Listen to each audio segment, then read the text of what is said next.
marginalize, no father would like to marginalize their daughter, but it's just doing it for your own safety. So that trusting that those things that are being kept from you are because they're not good for you.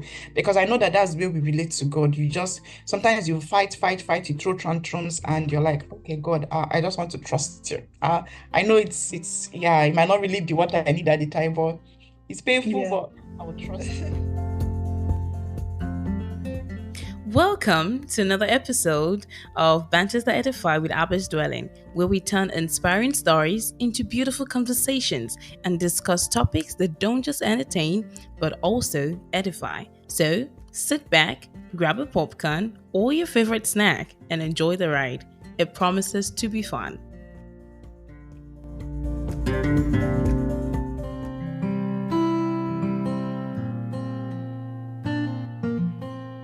Hello, everybody. Welcome to another episode of Banters that Edify with Abba's Dwelling. And this is another episode of the book review. And today we are going to be reviewing another very important book titled The Story of Dean. And my name is Chisom, by the way. And with me, I have a very important guest, who is Dr. Nena from Moscow. Dr. Nena, you're welcome. You're very welcome. Thank you. I didn't know I was very important, Sha. Of course, I knew I was important to God, but okay, let's just ride on. Why do you say that? You're extremely important. You're extremely. Everybody's very important. So we are very happy to have you on this episode. So, Dr. Nena, please tell me, you've read The Story of Dean, yeah? Okay, yes, I have read Story of Dean. Okay, first of all, let's just keep it at Nena. Let's remove the doctor there. Let's just keep it at Nena. My apologies. I have read it's fine. I've read the Story of Dean, yes. Is there something that you'd like me to say? So when you read it, what were the things that were coming through your mind? Okay.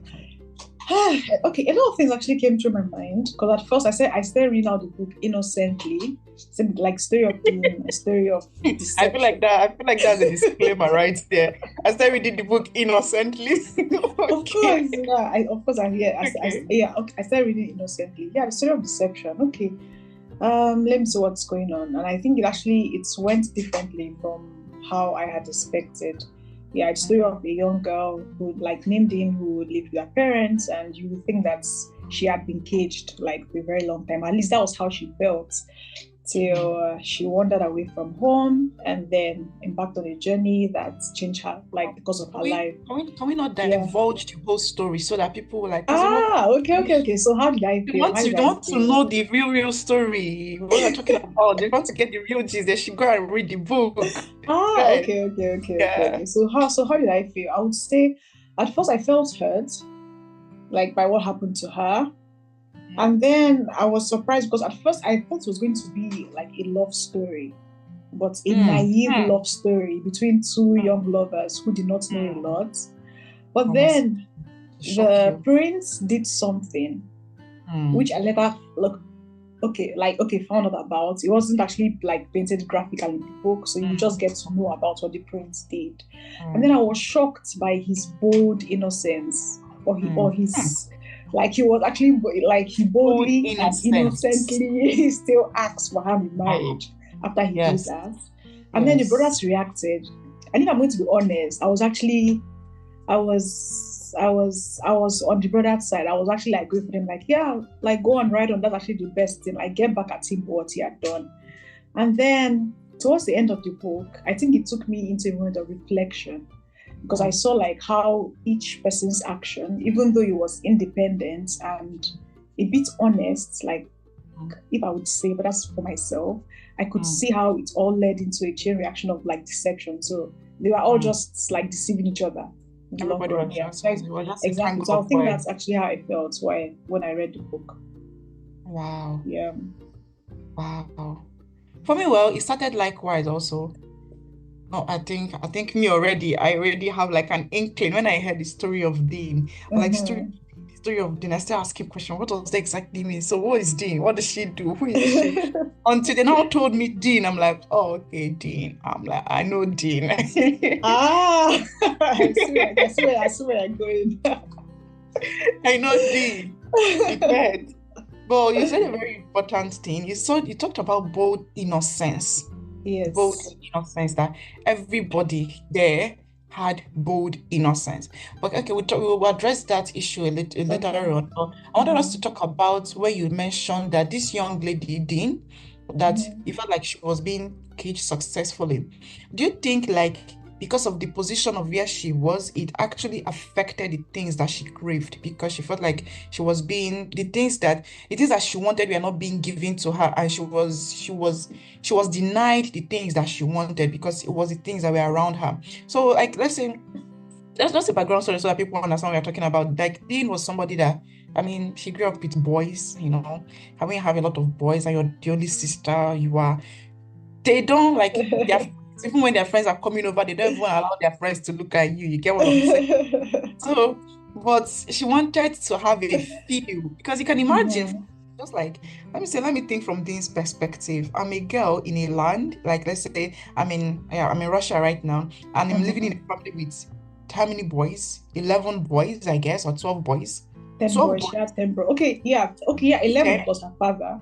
So or like 11, 10 men. 11 yeah, men. 10, Yeah. 11 men. So imagine you have 12 brothers, sorry, 11 brothers, and you're living in the house with your father, and then you have your mom, and everybody's just going out freely coming in. Like the boys already like automatically have their friends, and some of them they are bringing their friends. Because I also think like some of the brothers were also married. They were married, but they say you will not leave the house. They say you will not even go and fetch water. Mhm. You will not go and do anything. You only just to stay in the house. So, like, do you And think look that's that kind of pretty.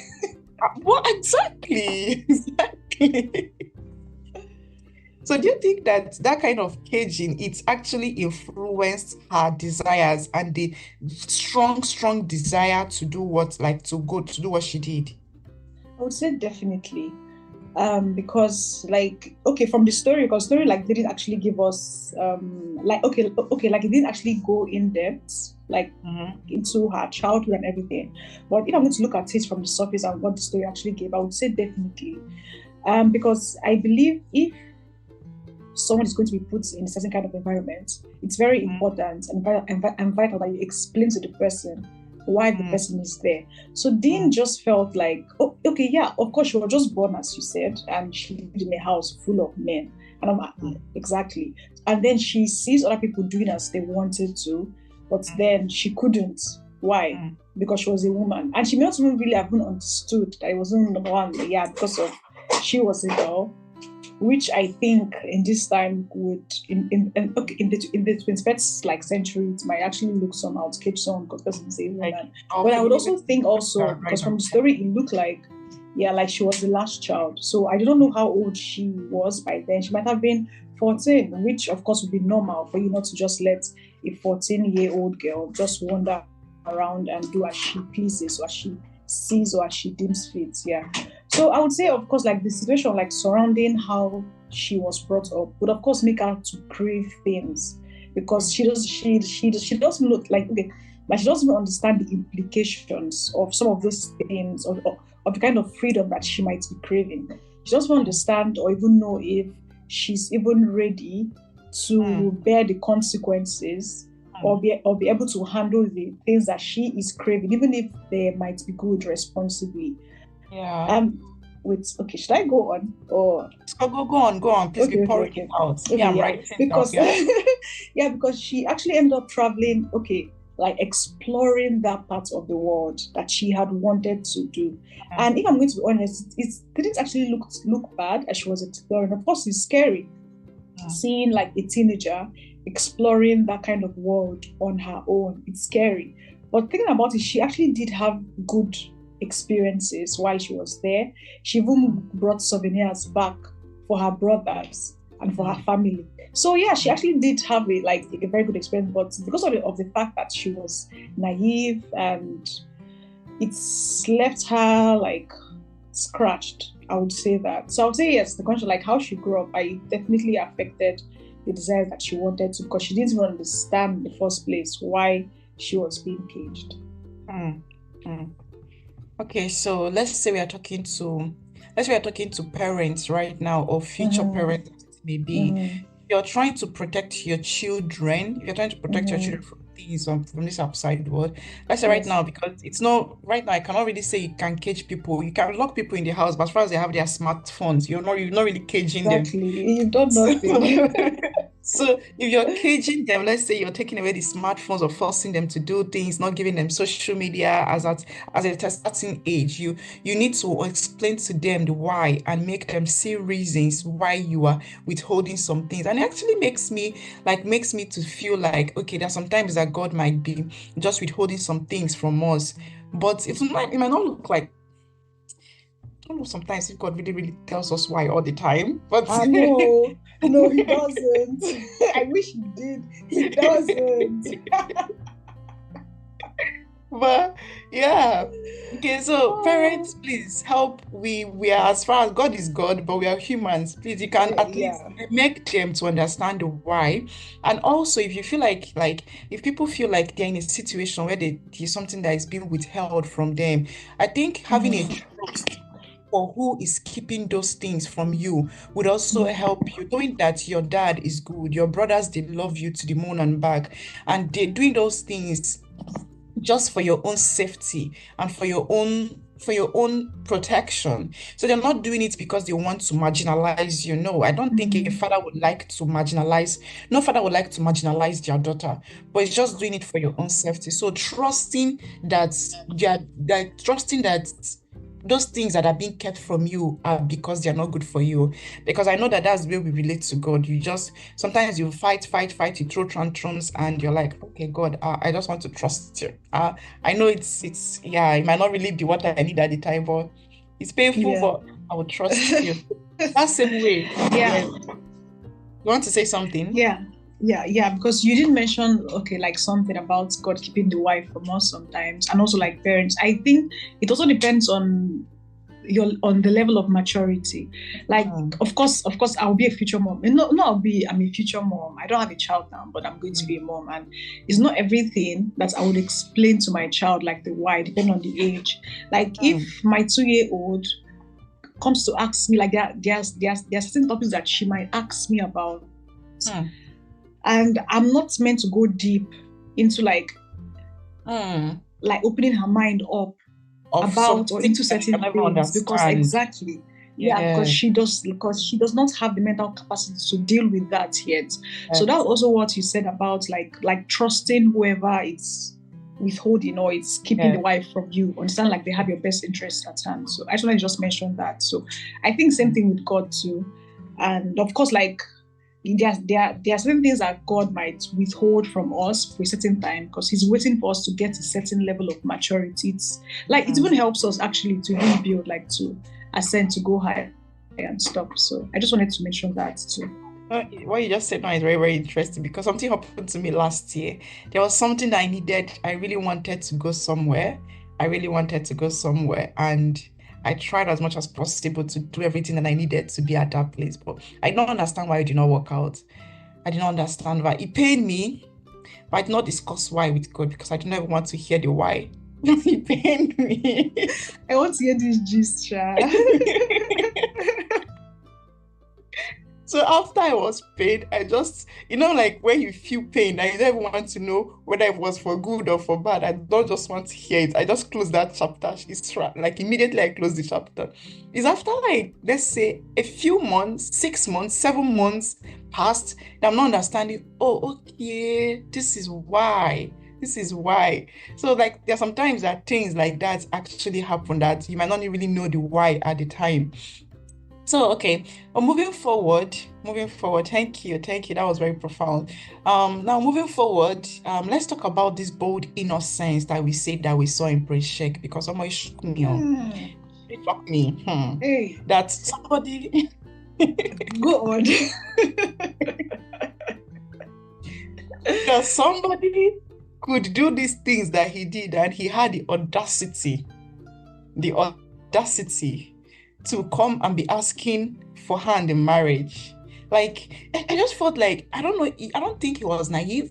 I don't know. He was just a very mysterious character that it looked Mm. like he was a bad boy, playboy, but also looked like he was a good boy, good boy. So I don't know. So what do you have when you see this character Prince Sheik? Like what do you want to say about him?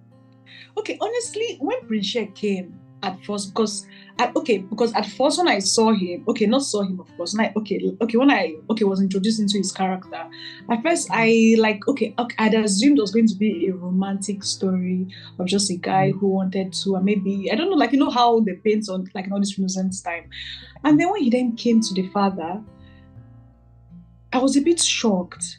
But then I realized that he had that, like, he was that bold. And on his side, it was innocent because he was really used to that. So people in their time, obviously, like, it might be their culture. You see a woman, you see someone, you like her, you take her in for yourself before they now decide if you should now. So I think, like, for him, it was very normal. It was a normal thing. Yeah, it was a normal thing for him. He didn't even seem bad. see anything wrong in it. Yes, for him to have the guts to meet her father. Should I like give it? No, should I give what happened in the story? Yes. Okay. Yeah.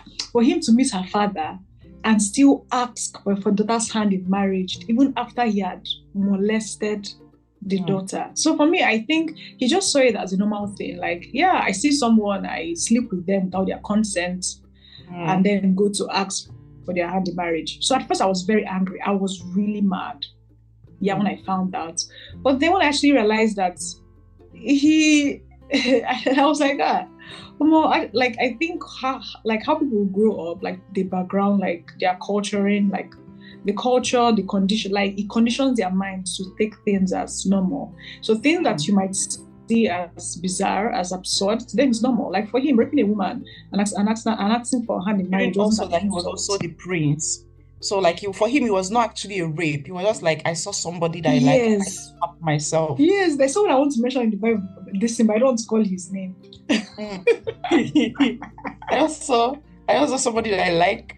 I just call the person. Just call the person. Yeah, like even the story of King David. You know when he took Bathsheba for himself, and then killed Uriah, Bathsheba's husband. Yes. I don't know if he even saw anything was wrong with it, because when this prophet Nathan came to reprimand him, he acted like he was shocked. And he became bereaved. He started grieving. Do you understand? Like he didn't even realize. Yes. So I think it's like okay, even as Christians, it's very possible that we might keep this and that we might put ourselves in an environment where certain things that are not Christ-like becomes like normalized. And we do them without even thinking twice. True. So I don't call someone in the Bible, but thankfully, like King David, of course, like he showed remorse for what happened. Yeah, but Prince Sheik, of course, like he had no, like there was no, not moral compass, but I don't think like he had the kind of standards that would make him feel like grief for what he had done. So what he did was just normal for him. And I think it might have helped calm me down a bit, even though I was still very mad. Yeah. Sheik really did you something. Okay, so talking about that actually, when I read that scripture, actually the reaction you got, that was always the reaction I had concerning this Dean and Sheik. Like I've always been angry, like very, very angry. Especially me, I know that okay, it was Dina that left. It was Dean that left. She left and then she put herself in a place where she met the outcome that she had. But I was also very angry at Sheik. I was also very, very angry at Prince Sheik. But one day I was just walking and it just dawned on me that okay, first of all was that what we just established right now is that it was a normal thing, because considering the fact that you were king and that you are the son of a king, the prince, the future king, all the ladies in the land automatically are yours. Of course, so, like he was everyone's spec. Yes, exactly. And all the girls, the Bible says, because of the anointing, the women do not love thee. So he was also used to receiving that attention Like even all the brothers of the ladies in that land will be like, okay, yeah, go. If you marry the prince, will become automatically become an in-laws, and the prestige that comes with that because of the land that they are in. So it was a normal thing for him. Now let's go to the brothers. Let's say the brothers Nelo and Vel, because what they did was that what we are talking about, it looked like it was a just a long group of deception. Everybody were twisted in that same group of deception, because they told them, go and circumcise, go and do this one, go and do this one, but still they ended up like, just, I don't want, yeah, slaughter is the word. They ended up slaughtering the people. So Yes. what do you have to say like about that? Because a lot of people have their own thoughts Yeah. regarding things. So, like, yeah, what do you have to Okay, say? Steve, I'm going to speak from my heart, Mm. like without trying to You be cannot speak like a good person. from your heart. You say you cannot speak Of from your course, stomach. It's from no, your I have heart. to speak from my heart though, because I won't be like, hey, this girl, hey. Oh, yes, I still leave vengeance for God. Mhm. But like when I saw what they did, I was like, you've done well. You've done well. Because I don't know, taking advantage of women is something that it's like it always gets to me. I'm like, you've done well. But of course, I do not, but the fact that some other people Mm, who isn't Prince Sheikh had to mm, pay for the sins of just one man. Of mm, course, that part I actually do not support. Like, it would have been good if only Prince Sheikh mm. actually paid for sins. Yes. That's right. Just Yeah. kill But the for other man. people Yeah. doing that, of course I wouldn't. And they were actually really smart, because they made a whole king, a whole prince, who I'm sure like is very good with strategies, not even suspect one bit what they were Mm, actually planning to do. Yeah, so like I mm, said, I'm going to speak from my heart. That was actually how I felt. It's like got to mm. the end of the book and then I started thinking. Yeah. Okay. So on that issue, actually, me, Mm-hmm. I think I stand on two sides, because when I read it, me, I was happy initially. But I was also not comfortable that they had to kill a whole land. But when I started thinking about it, I realized that what they did was partially right. The fact that they did not allow Dean to go into marriage with Sheikh was biblically correct. Because when God told them to go into Canaan, he said, don't marry in that land where you are. Don't get into marriage with that land. Because let's say, for example, when God was sending Abraham and Isaac and Jacob, he said, you should not marry the ladies from that land. Don't intermarry, because once you start intermarrying, they will be introducing you to their gods. And if you start that intermarriage, you start bringing in idolatry into you. So what they did was biblically correct. But for me, when I read that, when I thought about what I saw that was wrong was because they did not seek the face of God.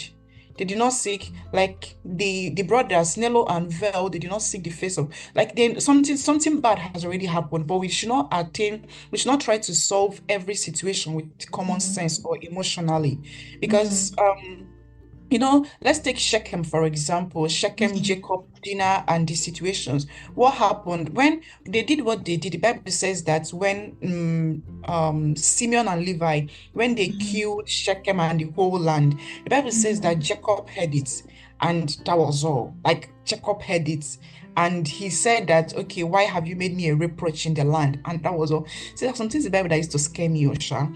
Like, that you did something bad, somebody that is meant to correct you, or where you're meant to, if you want, like, it's just for you to just rebuke me, or just Yeah. correct me, punish me, but don't just hear it and just keep quiet, because every situation that people just heard it and keep quiet, you always ended up with a very greater punishment. So, but the thing is that, like, Simeon and Levi, when you are cursing them, he said it's because they acted in their wrath. Like, because it would have been this Nello and Vel, it would have been very good if they knew that what happened was wrong, but and and they sought God on what to do with the situation, but they didn't do it, and they ended up murdering a whole land. And it's now a reproach that you just imagine. Let's say, for example, we are Christians now, and because somebody did something. First of all, is that Jesus Christ said, "You shall turn the next cheek." But we're not trying to say that if somebody molests your sister, you should give her your second sister. You let me blow. No, Of that's course not not. obviously what we are talking about. But in that situation, don't act emotionally. When you find yourself in situations that it looks Mhm. like very, very controversial, don't take acts immediately.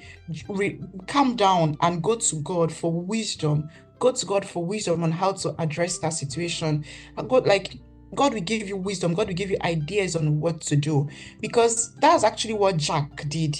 Because he was the first person that heard it. Their Mhm. father was the first Mhm. person that heard it. But he Mhm. just calmed down and waited for the sons to come back. The sons come back and we're just fuming, youthful Mhm. exuberance. We are fuming, Mhm. and we're going to Yeah. do this, we're going to do that. And then they now went and did. And look at, like, let's say Shechem now. Jacob heard it. And then the brothers look at the cost that now followed them, even Mhm. though Mhm. they did something for a righteous act. So the Yeah. what they did, the intention was good, but the act was wrong. So Yes. Mhm. yes, that's what me. When I looked about it, I'm like, God, please Yeah, I help us. think that's actually a very good. In fact, like I think that that's actually the best take. Like not to act based on our emotions. And people who are like mentors, like Mhm. to people, they like it's very vital that they actually do speak. Though I just feel like it's possible that Jack was just too. He was just too stunned. Like a Mm, whole princess I had been keeping mm. like for a very long time. All of a sudden, one man from nowhere just came and just destroyed his plans. So I think he was just too stunned to speak. Like you're trying to Yeah, save yeah. this one flower you had, and somebody Eh, just comes now, telling you, take it away one from the you and apple of my crushes God. it. And see, and fathers, they guard their daughters. Like, Mhm. anyway, Okay. So yeah. another thing I would like us to talk about is, for example, like Mhm. this check right now. For somebody that did something as grievous as his, is there still redemption for that kind of person? Of course, there's redemption for everyone. If we are talking about redemption, like the one that Christ gives, I, Mm-hmm. like there's redemption for everyone. When Christ came to die, he didn't die for just one person. He died for all of us, and I think he's actually like calling us to be reconciled to him. So I think it's okay. Yes, just in short, like yes, there's redemption. I don't think I have to expand on this answer. There's redemption for everyone, no matter what you've done. Mm. Because why I asked this question, it was that I saw, I saw also the zeal to know in Prince Sheikh, because it takes it takes it takes a level of humility to actually agree to a foreigner in your own land that you're going to go through their bidding in order to marry their daughter. You are the Yeah, king. that's something actually. Your Yes. father is the king. You are the prince. You're the future king. And you saw these foreigners that are living in your own land, and you want to marry their daughter. You're ready with the girl because the girl is still with you. You're ready with the girl. You're just coming to do things officially, legally. And they're telling you that you have to go and circumcise yourself, not just yourself and your family, but every male in the land. And you have to go back to your own land. So just imagine, for example, let's say Nigeria. Yeah, both of us are Nigerians. Let's say the president. Let's say you are the daughter of the president. You're the should I say yeah? You're the son of the president, or a son of the president of a land wants to marry the the daughter of somebody that's from Ghana, or the daughter of somebody that is from Liberia, and the person is telling you that you have to go and make everybody in Nigeria to circumcise themselves so that you marry from somebody that is Liberian. That's ridiculous. It's very ridiculous. Me, I feel like that prince might also have been a baby too. I don't know. And I think he was so overcome with his desire, what he wanted, that he was ready Mhm. to do anything to feel that actually. He was so overcome with lust, Shamari. What you said right now is also true. It could also be that he was overcome with lust. It could be very, very that he was overcome with lust. But also I think it could also be because he also wanted to be a part of this family. Like, when you see, like a light so shining that you've already Mm, done something bad, but you still yeah. want to be a part of that light.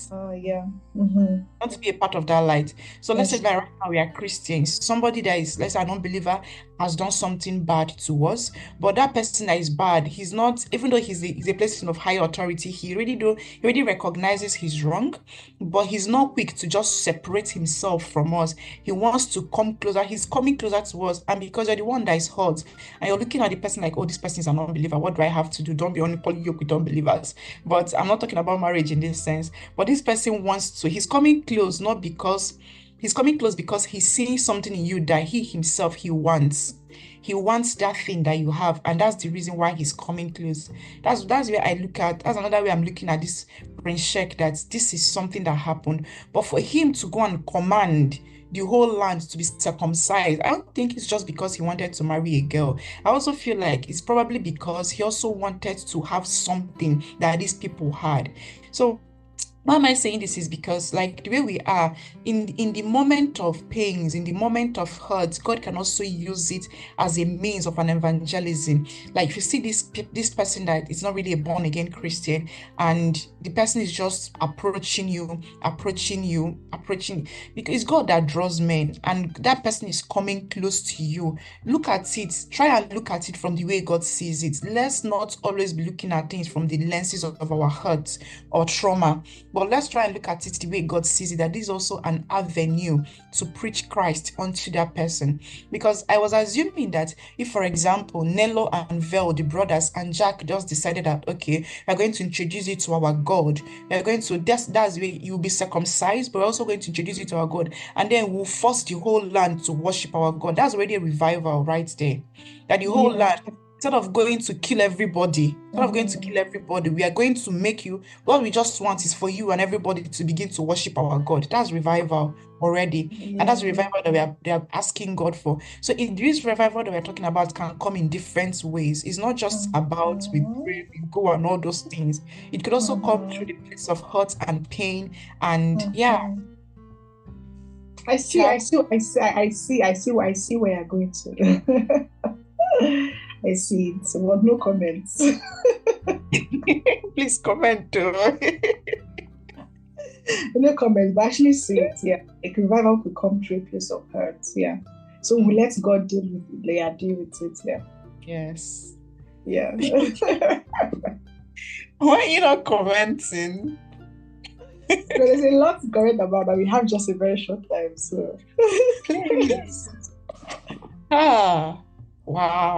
My time has gone. Oh. Okay. Me, another thing I have an issue with. I have an issue with the okay, dad. spill it, spill it. No, no, no. I'm going to ask you a question. Okay. I have an issue with the dad. With Jack? Okay. What did Yes. Jack do this time? No, no, no, no, no. Anyways, it's just that I feel like, Yeah.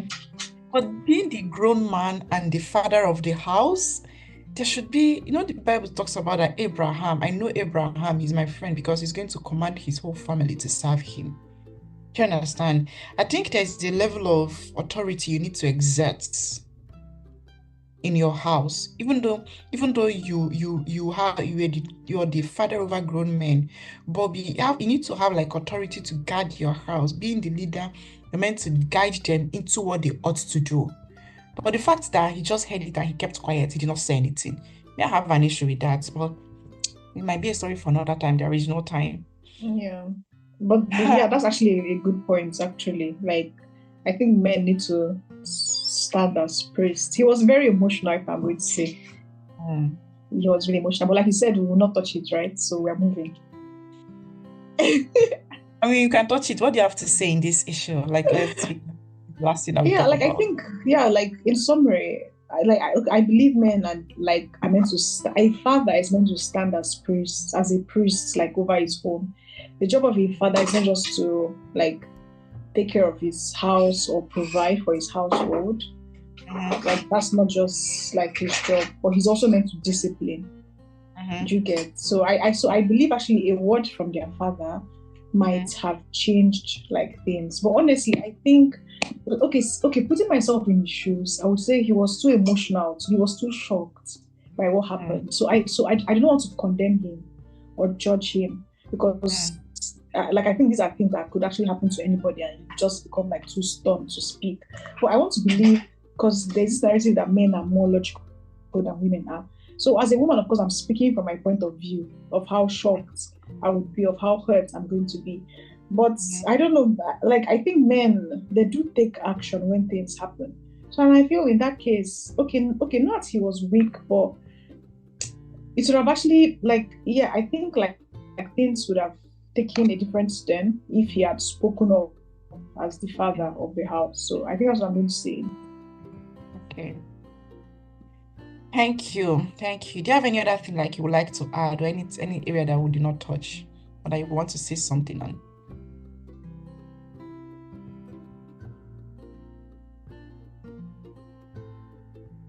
Do you have anything you want to say?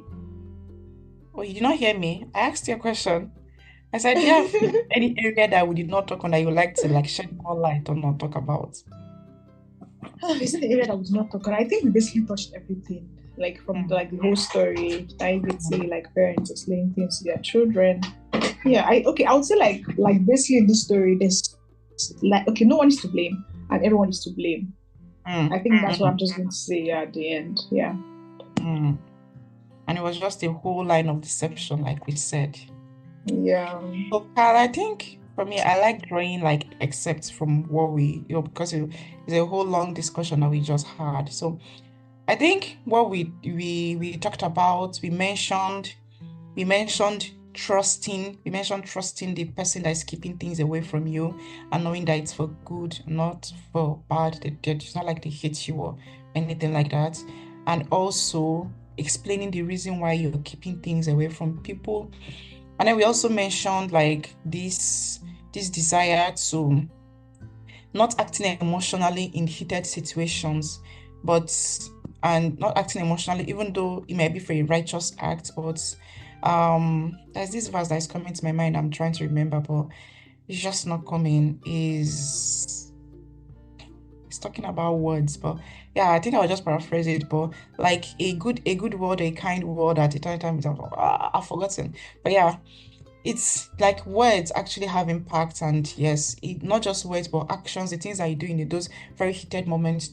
Sometimes the outcomes now oversees the bad outcomes now supersedes the good intentions. So when we meet issues, go back to God and ask for guidance on how to deal with the issue, even if it's for a righteous act. And we also talked about like men being priests in their own home, not just providing, not just protecting, but also standing as a place of authority and discipline and guide, being the pointing star to where we are meant to go. And then we talked about people, like even though people might have hurt us or they might have not done like good things, but it could also be as a point of revival that God is using that also opportunity to draw them to draw them to us, because I think like that's what happened to Jesus. I mean, for example, That's a good example.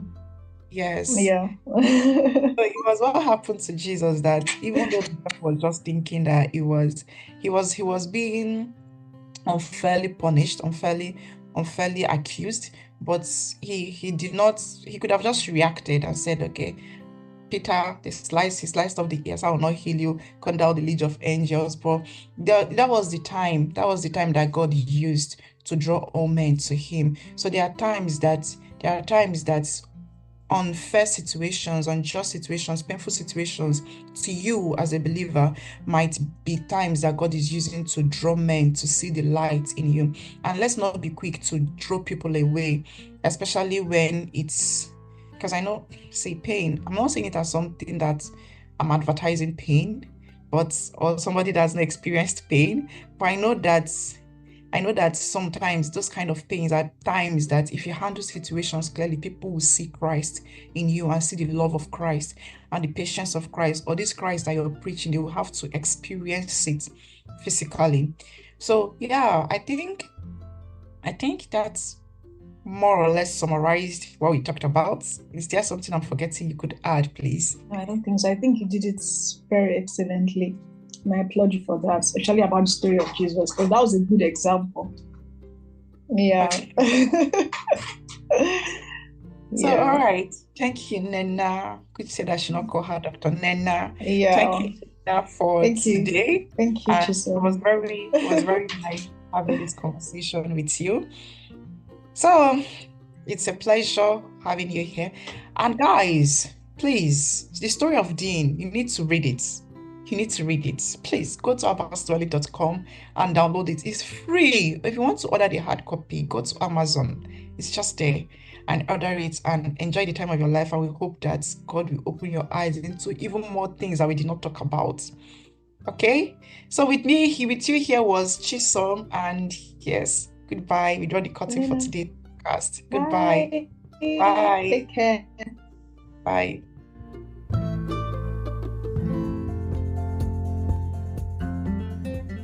So, we've come to the end of our conversation today.